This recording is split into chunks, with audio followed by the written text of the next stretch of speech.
holding on Infernal Shrines. We've been seeing, especially at the Western Clash in the last couple of weeks of HGC, where teams are actually ignoring the Punisher in the early phase and attempting to break down turrets to get structural experience to get 10 quicker. So you need to respond to that quickly. Exactly. Map manipulation has become a very big deal in professional Heroes of the Storm play. And when you look at Infernal Shrines, it's oftentimes the question, do you give up early Punishers? Does your composition cater more towards attempting to get value on the lane while your opponent is fighting for the minion stacks? Or do you try to commit to the objective and push with it? If you're drafting a Sylvanas composition, which is very rare right now in professional Heroes of the Storm, then of course you would try and take the objective fast and push with it. If you're playing around an Illidan that in the early game might struggle a little bit and needs other talents before he really comes online, then it oftentimes makes way more sense for you to just stay on lane, try to take a few structures down and simply eat the first Punisher and accept that your opponent will have a better push towards the first objective of the game. And speaking of that Illidan, his nerfs have not come into this patch yet for the HGC. The one where his hunt cooldown goes from 60 to 100 seconds, but that also means that Ariel as well has not been quite nerfed yet, and that's why you're still seeing her as that first ban here for Trick Esports. They don't want to deal with her at all, especially with the Lunara strength that we've been seeing a lot in HGC.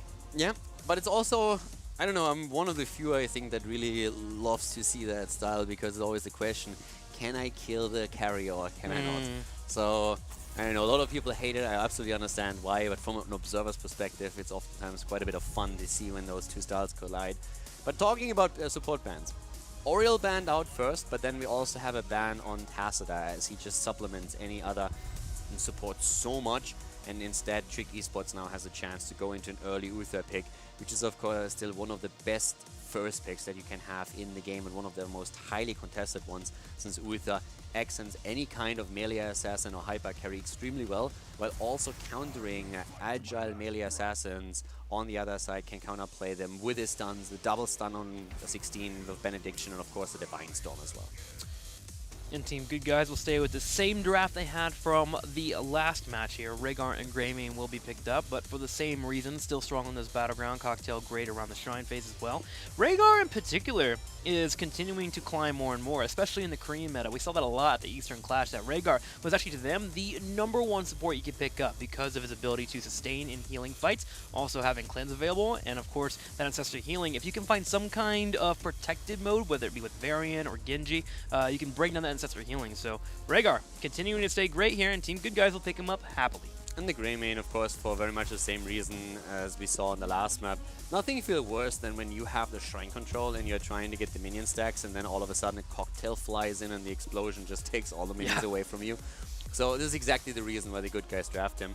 But for Trick, we now have a Nubarak and Genji. So as we said before, Uther is fantastic to counter Genji, to counter Illidan, but he's also very good with both of them on their side. And this Genji being played now.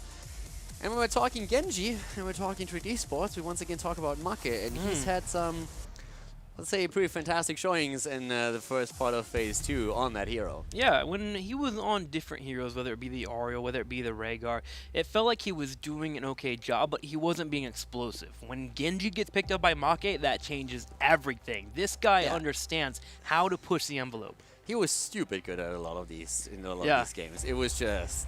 It wasn't funny anymore. The opponent was like, all right, we get it, we get it, we give up, we give up. Can we just like go to the next game? He was pretty crazy in a couple of the games they played. But let's see if he can repeat that performance. For now, we're talking about bans again, and something that the Good Guys already did a few times when they were banning against Trick Esports. They take Gul'dan away from Crosby. Those horrifiers that we oftentimes have seen is something they don't want to deal with here. And Trick is responding again with the same ban that they already had in Game 1. They take Garrosh away from BKB. And it makes sense. I mean, looking at their team fight, they seem to be very comfortable with how they want to adjust or even move into their opponents. Garrosh really disrupts that very heavily, more so than Stitches possibly even could. So the Garrosh ban continues to come out. Team Good Guys will now think about their third and their fourth. If you look at BKB's play history and also had his Twitter account and you just see how much love he has for this hero, then it's not really a ban that should surprise you. So Garrosh taken away. I'm sure we're going to see him at some point today. But for now, Trick is just saying, yeah, don't really want to deal with that. Yeah. BKB is an orc at heart. If he could, he would play Rhaegar. If he could. I don't think so. Probably. Sonya Zul. He would probably more so jump on Thrall Yeah? before he picks You think Rhaegar. so? I mean, it's more aggressive. I don't see him in the Rhaegar support could be role. a tank go bite build, man. Oh, it'd be amazing. You kill them before you have to do anything, so you don't have to tank anything. That's how you do it. Caldor, listen, man. With HGC coming back, you have to deal with my high-level meta picks and how they can change the meta. You mean the snowflake The builds? snowflake builds, exactly, Okay. man. You have to deal with it. I'm sorry. Welcome back to HGC. Sonya and Zul, though. I forgot about that part. Yeah, you did, but it's okay. You missed it. Let's be real. You missed it. A little bit. So they have a bit of a squishy composition, but a composition that can out-rotate pretty well. I'm expecting another tank here picked up for Team Good Guys. With Tychus and Arthas being grabbed for Trick Esports in the 4th and 5th side, they have definitely put themselves in a spot where they can control the shrines well. Yeah, I'm really interested to see how the good guys are going to play this now, because with Zul, Greymane, Sonya, I'm not going to lie here, I just want to see Leap. I've seen some really aggressive comms. We've seen that in at the end of phase 2 part 1. But even with this, if they go into any kind of like blow up style, then they could play this with a Leap, Bone Prison, Leap, Cursed Bullet, a little bit more damage, a good spear, and you can really rack that backline. The problem, of course, is always that Uther with the Divine Shield could be the saving grace here, and Anubarak still has that cocoon around. But it's a very melee-heavy setup that we see from the good guys. And they add another stun as well. Alright, so this is a really interesting setup that they have. Zul for lane control. We have Greymane with his wave clear. We have... I mean, you could actually go Leap with this. Yeah. Breath of the Berserker would put you in a position where you are more sustainable on the shrine itself. But if you attempt to go for any kind of stun, lock, blow-up composition style, you might commit to it. I feel it depends highly. I mean, talking about potentially Breath of the Berserker. If you see Uther, for example, go into Divine Storm, I would say go Leap and just blow him away. Yeah. If he goes Divine Shield, then you have a bit more of a problem at your hand. If you want to commit to that style, and you would probably better advise to simply go into Wrath of the Berserker and fight for the shrine by establishing a position. I think it really comes down to the judgment call when you're getting around 10. If you have a slight lead, you find that moment where you can get that pick, you can get a shrine and push aggressively with it. Can totally see that working out for the team, especially at 16, get that heavy impact. You just go full stun city. You can even kill Arthas if you coordinate enough. But the question is, game number 1, we saw coordination was a little off for Team Good Guys. Will they have enough to be able to pull that type of style off? That's a really good question, and it's something that they have to answer now. They had a couple of situations on the first map where it definitely didn't work out. I feel quite a bit of that came down to them already being in a spot where they felt the pressure since they were behind by several levels or even a talent. So if they can keep up in the early stages a bit more, then they should be fine here. The thing is, I think they have more options in the early phase now. They can try and take the position on the shrine, but with Zul and with Sonya, they can also simply say split out on the lanes, try to get the value here, try to get a bit of a lead in experience, and accept that Trick is going to walk away with the first Punisher. So they have options in the early game now. Well, let's go to Infernal Shrines. Game number 2 here as Strict Esports takes on Team Good Guys. Will we get the Wrath of Sonya, or will we get some ooh-ah? Game number 2, everybody. The good guys are going up against Strict Esports, and so far Strict has been looking good. This time, Xay on Greymane, BKB on Muradin. We have Antihero, of course, on Sonya for the solo lane. Raid Boss on Zul for the roaming. And last but not least, we have Kronos on Rhaegar once more. To the right side in the red, it will be Trick Esports. Gonna have Crosby playing Tychus, Make on his Genji, Nape playing Uther, Alex the Pro G on Arthas, and Rimmer on Anubarak. And the Get Tricked logos already being sprayed down immediately. They were pretty hyped about the HGC cheer system as well, so make sure that you cheer for your teams, guys. And especially the good guys, they need a few people to cheer for them now, since they find themselves one game behind already. Both of the teams incredibly passive, by the way, in the early game. Split out on the lanes, expecting the opponent to try and make an early push for one of the walls. Team Good Guys holding that top lane here. I want to see what exactly they're going to try and pull off with the Sonya and Zul. Theoretically, you can clear that wave quickly and then move straight into a turret even with Arthas being there. But they have to make sure their opponents are in different lanes and have a slow rotation up. The call's been made. Team Good Guys will go ahead and start to push on in, but Arthas floating around and Uther missing on the battleground should force him to play a little bit more defensive. Yeah, just trying to get a bit of push power going here already, but we all know, I mean, the Zool meme started with a roaming Zool, and that is because you are not only trying to push the lane, but you're actually attempting with a Bone Prison to lock someone down and get a kill if possible. So they are just making that rotation happen between mid and top, and if anybody on the side of Trick Esports overcommits to the wave clear and pushes out too far on lane, then Zool has a chance to lock them down with a Bone Prison, try and kill them. And talking about kills, Crosby might be the first one. He's low, but he gets behind, but the cocktail comes flying in and will obliterate his life. Yeah, down he goes, and that's the Tigers dead immediately. Well, Suns Out, Guns Out is over, so the Tigers' time is apparently gone. That's so sad to think about. The guns not being available anymore, poor Tigers fallen, but wait, you just respawn and the guns are back. Yeah. Talking about guns up at the top lane, Genji actually suffered quite a lot of damage here too, but this time he got away. But overall, if you just look at how the game flows now, the good guys definitely pressure the lanes a little bit more, and I actually like this quite a bit. They already took down one of the towers, and now we have both of the teams committing to the fight over the first Punisher here. Also adoring the Nubrug skin, just saying. The Zerg one right there? The Roach? Yeah, a little bit more Zerg power, we definitely needed that. Dude, StarCraft on the side real quick. Brood War came out, HD, and by the way, Zool gets picked up on top left. That has been such an amazing ride again to play those user map settings. Been so cool. And that Zerg skin reminding me all about that. I had a friend who actually played the remastered version of StarCraft for like 4 days, and then he finally found out that he actually needs to activate the HD version. So he played the whole style. He felt a little bit silly, but it was definitely a funny story. He was like, yeah, I really like it. And then a few days in, he realized, oh, I actually have to turn it on? Kids these days, man. Well, back to the shrine here on the bottom, and we actually don't have the split pushing strategy we've been seeing as of late. Both teams are fighting heavily over this shrine phase, 34-27. Team Good Guys in the lead. Alex is low, but he gets away. Sonya instead will be picked off, but here comes Raid Boss with that roaming Zool. He's cleaving, he's hacking, and he gets 2 kills. It's a slugfest. Uther down, and so is an Uberak. Kill for killing. Look at Alex. He's incredibly low, but still walks away. Genji does not, though. Team Good Guys bringing some swagger here to Infernal Shrines, looking a little bit more aggressive, more on point with their engagements, and they get a couple of picks here on the bottom, and they'll start pushing on into this fort, and they're looking to claim it as they bring Greymane down. It's time to go hard or go home, and the Good Guys, they are already pushing down at the bot lane. Oxenos, by the way, he are already on the same page as we are. HGC is finally back, and it is a good thing. The fort is down, the experience is there, and guess what? Roaming Zool is at it again. From the top to the middle and back up, he's trying to soak the experience, and the team is with him, committing to the level 7 that they're already grabbing early on here, taking the lead over Trick Esports as the Punisher still marches down the bot lane and tries to knock on the keep.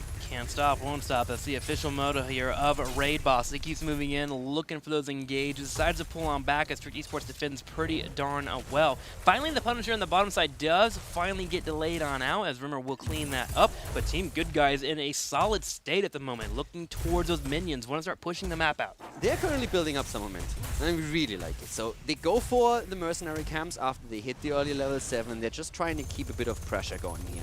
And taking the fort down with the first Punisher is actually fantastic. This is not only about experience, it's really just trying to open the map up for yourself and pushing your opponent back, robbing them of the fountain that they have and the safe retreat that they can, of course, use. So that was definitely a great fight here for the Good Guys, but they still can't take this lightly. Tricked has a strong comp, we are not on level 10 yet, that's going to change everything once again, of course.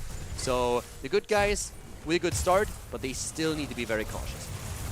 In the middle, the caution is being seen here as Raid Boss will see Alex Proji coming in. The Howling Blast comes off, but a nice cleanse from Rhaegar will keep him alive. And you mentioned that so far Team Good Guys getting that momentum up, and they're building that strong case to potentially see that leap you were talking about earlier. It starts to fall off a little bit because Cleanse has been picked up by the Uther here at the level 7, but still, they're in a good moment to take that momentum and move forward with it. I mean, we've seen a lot of leap comps, especially when you're trying to blow someone up, but then again, you make always...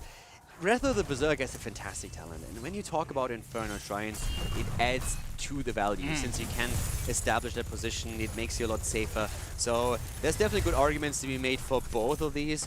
We have Hand of Protection, as you said, on Uther. We have that Cleanse talent for him, and if he even commits to the Divine Shield, which we all expect considering that they are running Genji here, then of course Leap would lose even more value. So the good guys definitely have a choice to make on level 10, but at this point I would expect rather the Berserker, even though Leap is a lot of fun. Well, hopefully the good guys go for good calls and gets that leap, because it would make me happy, man. Team good guys moving towards the middle here, about to hit level 10, and they're going to show their hand. They are willing to fight over this shrine phase, especially with them having the lead. The top lane is pushing in 2 from the mercs that they grabbed. They are playing everything well here on Infernal Shrines. This is great play from TGG. They have level 10, so Trick doesn't even commit. They know there is no way they get this. Not with level 10 on the other side. Leap taken, loving it already. They commit to something heavily, doesn't even wait for Uther, already says Uther is going to take Divine Shield anyways. Doesn't matter to me, so they are locking their stuns up. And I like that they are a bit more aggressive here. The more... Oh, I love it! Woohoo! Go straight Jump on in. Crosby's low too, and here's Zay. They get 2 pickups. Anti leads his team move in, gets a big leap, and they'll grab a couple of kills. Oh, that was like nothing given. He just like jumps in, sees the camp being taken, is like, this is mine. Jumps in, and immediately the follow-up stun. Loving it. That was absolutely perfect. This is the best leap, like this is the best way to open with your first leap in a game. That's right. And now Turkey Esports has to sit back and think about how they're going to handle this Punisher that has been grabbed as the middle lane is being pushed on in, and Team Good Guys are hoping to keep up with it. But here comes Make with the Divine Shield Greymane, or Genji, and this is why we love Make on Genji. He knows how to dice. Yeah, he is slicing and dicing, and now they're trying to go for Zay as well. He's attempting to rush out here. That's not quite happening, so double kill for Trick as they are answering immediately. They just killed all the hype from the leap. They just came in and they just slayed. It was basically them just fully committing to Rhaegar, and Rhaegar was just sitting there. It's like, damn you, Blizzard, why did you take my self-heal away? Did want to Ancestral himself the entire time, couldn't unfortunately, and everybody on the side of Trick was just like, kill the dog. Caldor is a voice actor today. You just did 3 voices in that paragraph. You should have heard my... You should have... Like, we don't have a butcher here. Like, my fresh meat impression is legendary. Grr, that's the fresh meat. Oh, hang on, though. Uther in trouble. Nape hoping to get away. Divine Shield was used earlier. And Team Good Guys answer back. And we've got a game on our hands. I am loving it. This is so much fun right now. Haven't even seen Leap here. 7 kills against 5 level 13 talents to go soon. And this is just so much more what I expected heading into the series. No matter who wins this game, this is the battle between the two that I wanted to see and that we didn't quite get on the first map. Now the level 13 talent, 7 kills against 5. The Good Guys, they pick up their 13. And with that, we have a little bit more protection for our little doggy who has the Earth and Shield right now and might be able to escape the next fight. This is the best part about the HGC. Watching these teams that come into the new season. Team Good Guys in week number 1, looking unsure, not sure where they're going to end up. But now we see all the 6 weeks of progress they put in being shown in game number 2. They're answering back on Tricked Esports. And it's great, man. We're going to be in a best of 5 series, and we'll continue to watch them continue to excel. Also, one of the things I want to point out is that TGG actually said they didn't really quite practice as much as they wanted to. They had scrim time, but they didn't have as much as they would have liked because Antihero was sick and apparently pretty sick for quite a bit of time, so they didn't quite get as much, but especially during the last week they committed more heavily to their scrim schedule, and I think it shows here.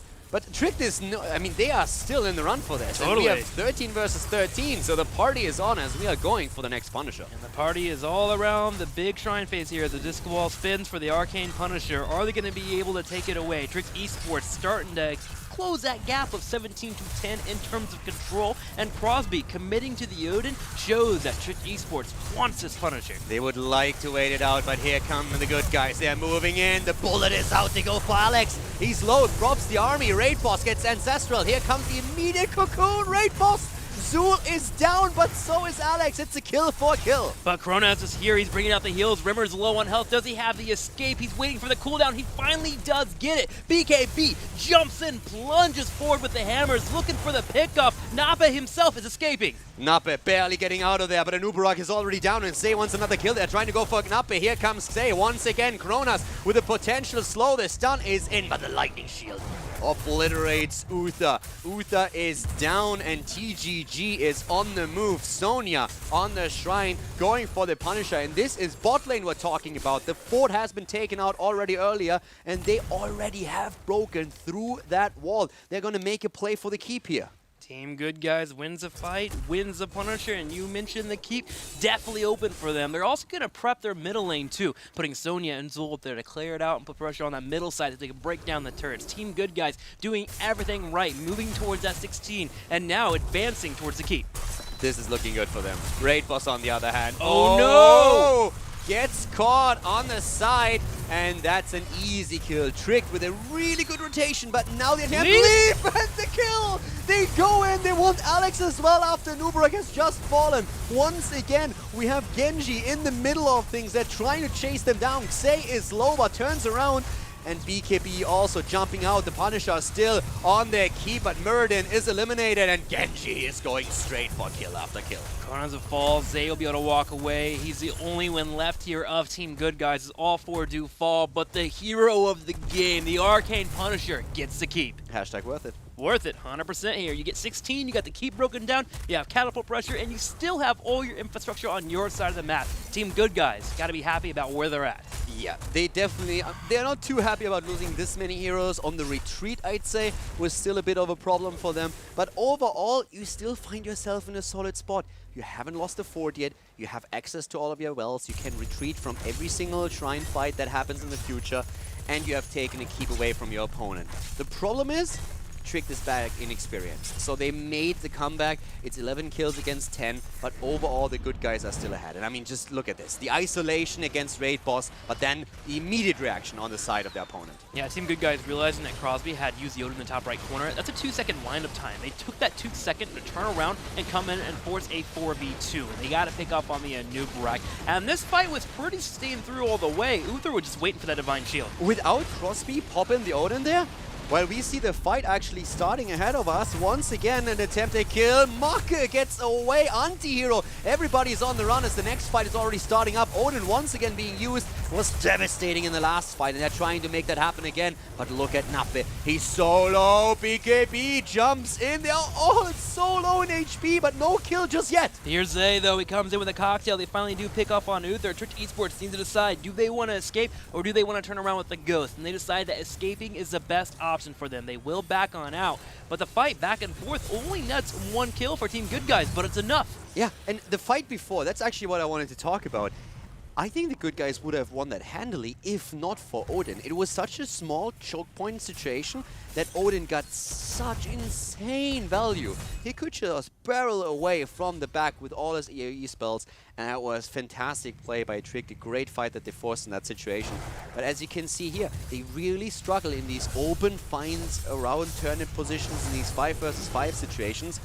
Most of the fights that they've won so far were when they were able to isolate one hero at the beginning of the battle, and I think this is going to become more and more difficult for them as the game continues. Well, we'll see if it will pay off for Trick Esports, as they have hit 17 alongside their opponents who are at 17 and a quarter of experience. The next shrine is activating in the next 5 seconds. It will be in the middle while both teams are looking to get their maps pushed out. And guys, of course, let us know what you think about the games here today. And also, if you're happy to have HGC back, hashtag HGC on Twitter. Send us your thoughts and we are going to browse through them later on, as we have both of the teams once again getting ready for another Punisher. And at this point, we are seeing a bit of a presence established for Trick, as the Good Guys are thinking of how they are best approach a team fight, if they can maybe get an isolation. But here comes Odin. Yep, good news Gummy Bears. Crosby with the big Odin comes out and brings out the damage, starts striding away. Good news Gummy Bears, the same. I'm going to make it work here, as Crosby is making it work on BKB. Alright, BKB, known to be a big gummy bear himself, like, I don't know. It's jumping in, Make goes down! Genji, the moment the Divine Shield is over, just blows up and explodes, and that could be the beginning of the end. Look at the catapults on the core! The core on the side of Trick is going down! And they're chasing! Fast, they're chasing, interrupting everything, and they're going for more kills! Interrupting the beatback, more damage on the core, they drop Arthur's. The Good Guys, oh my god, like, these boys are on fire right now. I'm not quite sure if that call to cheer for TGG earlier had results, but it definitely feels like it did.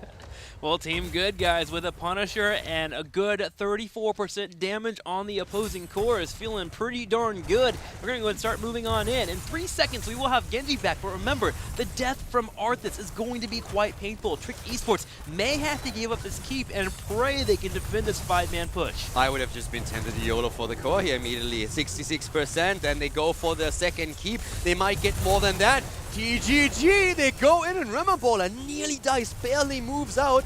But the Good Guys, they want more, and the